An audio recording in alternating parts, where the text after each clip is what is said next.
How's everybody today? How's the meeting? Good. Yeah, it's good to see y'all. Been a great day so far. I mean, I'm getting to come to Asheville. I've been on the road here for the last few days in Nashville, Asheville today.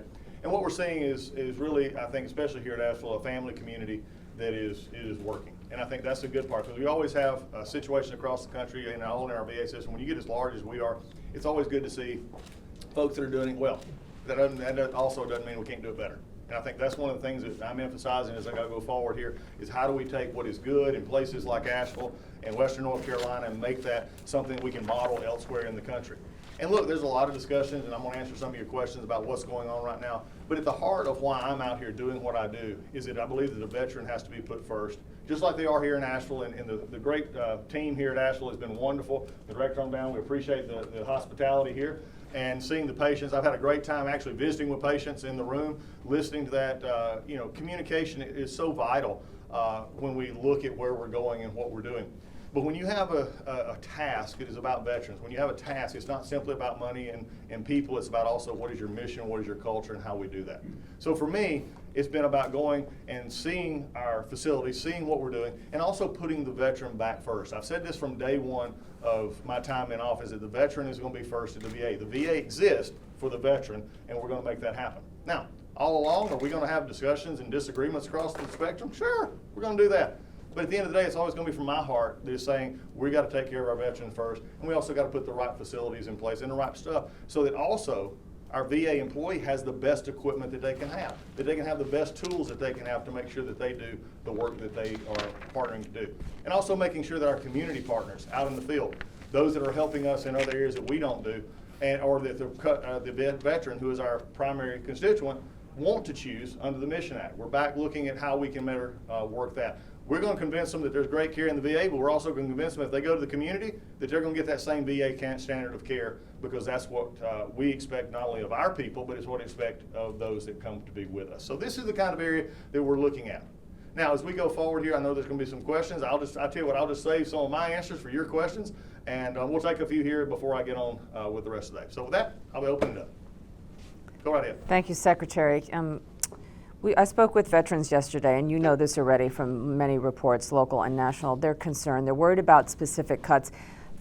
Can you give us specific information? Will there be doctors cut? Will there be nurses cut? Will there be people that have to set appointments for veterans cut? Or is it focused on what Pete wrote us the other day, which was 2,400 probationary employees in non-critical positions, publicists, interior designers, and DEI officers? What can you say about Asheville that you're looking at right now for cuts? I think for overall, I think here's what we're actually looking at. When you take into account what we have in our system, what we're looking at is making it more efficient for the veteran and making sure that we're doing the things that we need to be doing. So let's take this in perspective. When we look across the country, there's been 2,400 that was probationary fired across the department. These were probationary employees, many in just what you just said. You answered the question for me, and saying who were these folks, and some were here. I've gotten interesting information this morning, about 14 here at Asheville. There's nothing troubles me more than letting people go, but also at the same point, are we actually taking the funds and directing it toward patient care? And I think that's what's already happening. We've had hundreds of millions of dollars that are already being redirected toward patient care. But also, let's put this in perspective. And this is where it seems like, as a VA secretary, you get to go visit great hospitals like this and see everybody. That'd be what I spent most of my time doing.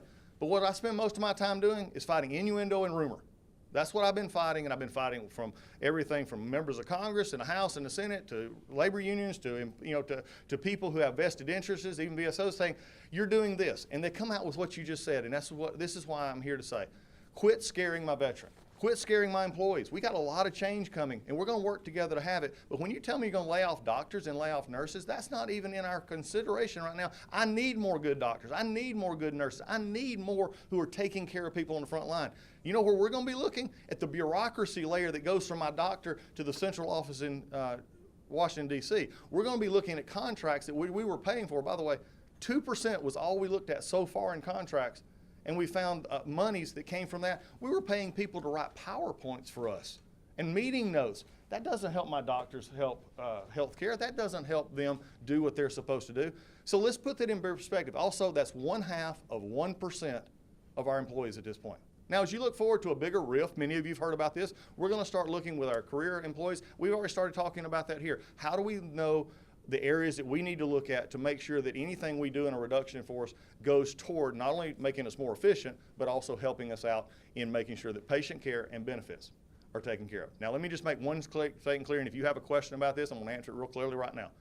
Health care and benefits are not being cut. They're not. Most of that is statutory, if you know. That's not something we're going to cut in the sense of what's being said. But I have people out there on the outside, even probably out here in the front today, saying, you're cutting benefits. No. Quit lying.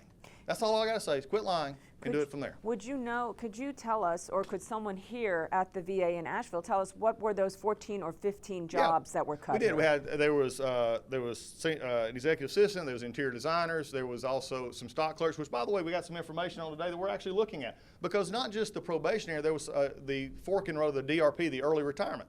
So we're finding out information that says maybe we can look better to help firm up our supply chain here. And that was one of the great things that we had here looking at. That's why I'm here. Folks, you don't have an organization as large as we are and not have things that in the bureaucracy, and that's what I found today. The bureaucracy may have kept us from knowing some information that help us now to come back and fix it.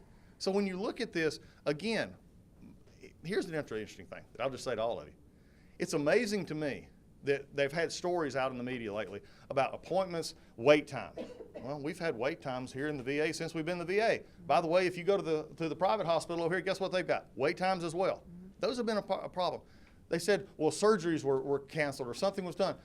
Folks, if you'd have been here on January 15th, you wouldn't have been asking me about that because it's been happening in the VA for a while. If you hadn't realized, VA became what I call the whipping post for most of life. Everybody wants to complain about the VA. Even good ones like Asheville get lumped in to everything else. But yet the minute somebody says, let's change something, ooh, you can't touch that. So let me just tell outside folks, I'm going to work hard to take care of the VA employee, but the veteran first, and I'm going to challenge anybody that you can't tell me that the things are bad. And 60% of the calls to congressional offices saying we need help to getting to the VA benefits or getting VA health, and then tell me we can't change anything. What you're telling me, that's what these folks on the Hill and in other places are telling you is don't change anything. We like the status quo. I'm not happy with the status quo. Next question. I have a question. Yes. So there are protesters outside with signs. One says, keep VA staff in response to the 15% cut that's coming across the nation. What is your message to those protesters outside? My concern is one, I have every concern for staff and others, veterans and all who are included in that. And I understand that we have a great facility here that they love. My question is, can we make it better? Instead of yelling and protesting, I would encourage, that's a great First Amendment right, God bless America. But at the end of the day, what are we doing to fix the system?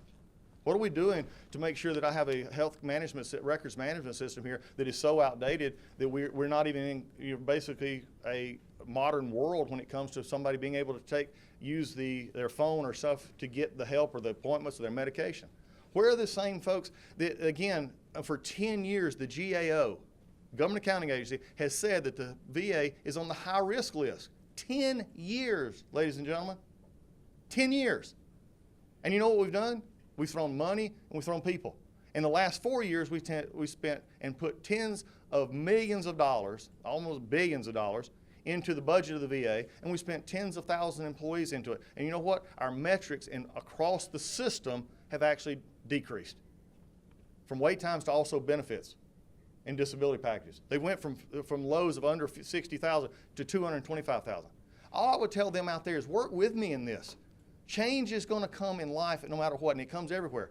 But also, and I've heard this as well, you got veterans who were let go, veterans who were not. When we did the probationary firings, number one, there was some exemption system, which actually was used here and is successfully used. There was some here that we're now going to take another look at. But everyone had an exemption process that they could go through. And we put back a large number, hundreds of people who first off were cut, but we said, no, after looking at this, we're going to make sure that they're staying. But also in this as well, for those who didn't, we're finding a lot that their supervisors never put in exemptions for them. So they're just saying, so again, that question to me is what were they doing out there? So for all the protesters out there, one, as someone who served for their right to be out there and protest, God bless America. But then I got a question for you. When you put the signs down, what are you going to do to help me? Yes? Laura Hackett with Blue Ridge Public Radio. Hey, Laura. What investments, so it sounds like you wanting to save money by these staffing cuts. Where do you want that? It sounds like you have investments that you want to put back into the VA. What do you want to invest in? Oh my goodness. Group services specifically. Where we're already putting it back into our community care budgets, back into our facilities issues where we got facilities that are worn, even here, that where there's possibilities we could move that money in. How about we move it toward recruiting and hiring doctors and nurses and making our facilities so that they don't have the shortages in staffing that every hospital around here. By the way, again, it's amazing to me. We want to write the story about the government doing it, but nobody has wrote a story yet about a veteran getting fired at Southwest Airlines when they took 15% of their workforce out, or CNN cut 6% of their workforce out. They don't want to do it because we believe in some ways the government is this different entity. Look, folks, it comes out of your and my tax dollars. Are we doing it efficiently? So prosthetics, suicide prevention.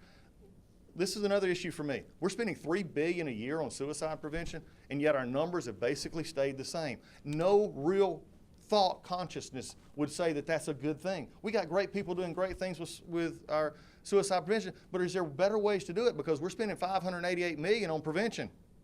$588 million on prevention, and we're still staying between 17 and 40, depending on what number you want to look at. I don't accept that. As a veteran, I don't accept that. I want to find better ways, and I'll partner with anybody willing to help us. So those are the areas that I'm looking to put it back in. Prosthetics, surgeries, those are the kind of things we need to put this back into. Wait, so you want to put money, you want to cut money from suicide We're prevention? taking money. Well, we're taking that money and better spending. If I gave you $500 and you get the same results on everything, are you going to just continue to do the same thing if you're wanting to improve? The answer would be no, unless you're not wanting to improve. I want to get that number down.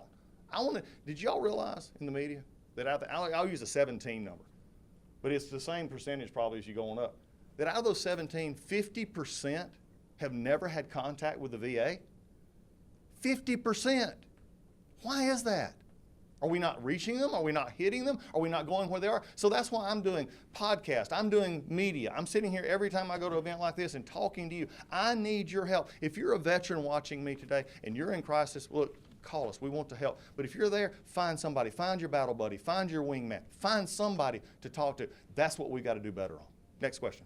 Are you Yes. seeking, Greg Miller, Mount Express. Hey, Greg. Are you seeking to, do you have a vision to privatize segments of the VA? No, that's also the other thing that's thrown out there all the time. Well, Doug wants to use community care, we're going to privatize. We're not privatizing anything. VA care paid for by the VA is VA care. Let me get that very clear. If we do it in this shop or we do it with our contracts and we do it with our community care, we're going to be high to the highest standards out there because that's what the government and what the people expect. When you have government and people expecting that, that's what we got to have. Look, privatization will not solve this issue, and I've told the senators this, and I've even told members of the House who believe, let's do privatization. I've told veterans, privatization. There's not enough room in our systems outside the VA to take care of. The VA has a wonderful start of helping veterans in areas where hospitals didn't exist when we first started this. The same thing is true today. Can you imagine if this wonderful facility right here had to take all the patients that it had and they had to then put it into the system that is out there in Asheville and the surrounding areas? We would have a crisis here. So no, but we can do a better job partnering. We can use our resources better. Those are the kind of things that we're looking at. I got time for one more. Jacob, Assistant Title. Hey, Jay. I apologize. This is clarification on the answer you gave Laura. Yeah. Are you suggesting that less money should be spent on suicide prevention to lower the suicide No, rate? I'm not sure where we're getting less money being spent. What I'm saying is we're spending $588 million. Are we doing it effectively? Let me make this clear. I'll foot stomp this all day long. I want you to understand something. If I'm going to spend $588 million, I'll spend $1 billion to save one life. Hear me clearly. But if that is not being effective, if $588 million is not being effective, then let's take the programs, let's take the outreach we're using, and maybe redirect that $588 million to suicide prevention programs that are working. Have I made myself very clear there? Because I don't want any misconstruing on that one. I'll fight that one all day long. We're not cutting suicide prevention. We're making it more effective. I'll use the $508 million to say, are we reaching a veteran? Wouldn't that make sense, folks? And if we're seeing the numbers stay the same, then maybe we're not doing that. So for all of you out there, and for those watching today, I'm glad you're here. I appreciate it. And my job will be, I love my job. I'm here for four years. The president wants me to stay to do one thing, make us better. And at the end of the day, say he made a difference. But I can't do that keeping everything the same. So for all the stories out there saying, oh, this is going to be that, listen to me. Follow me on social media. Follow what we do. I'm the most accessible VA secretary you've had. Now, you can disagree with me. You can protest. You can do all things. But at the end of the day, my question to all of you out there, especially in Western North Carolina, is this North Georgia boy, get in the boat and help me paddle. Let's make this the best we can. Thank y'all so much. Appreciate it.